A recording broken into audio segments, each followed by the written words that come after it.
কি সুবিশাল আর কি সুন্দর বৌদ্ধ মূর্তিটা দেখুন। ফোনের ক্যামেরাতে কতটা কি আসছে বলতে পারবো না, কিন্তু অনেক অনেক বড় বৌদ্ধ মূর্তিটা, আর তেমনই মানে সুন্দর। আর এর যে শিল্পকার্য এত নিখুঁত, এত ভালো, কাছ থেকে হাত দিয়ে ছুলে আরও ভালো বোঝা যায়। এটা নেপালের একটা ট্যুরিস্ট স্পট। এখানে চা বাগান আছে, আর অবভিয়াসলি এটা পাহাড়ের উপরেই।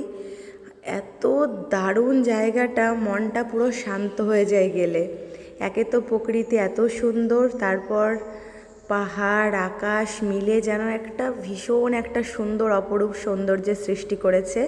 তার সাথে বৌদ্ধ মূর্তিটা দারুণ দারুণ এক কথায়।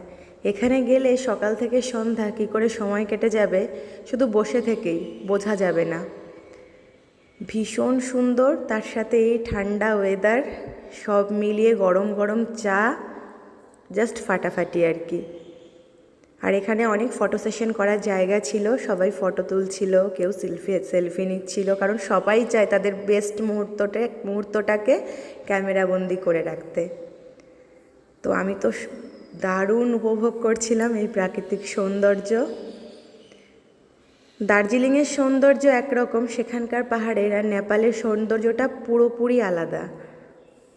তো সব মিলিয়ে আমার তো ভীষণ ভালো লেগেছে।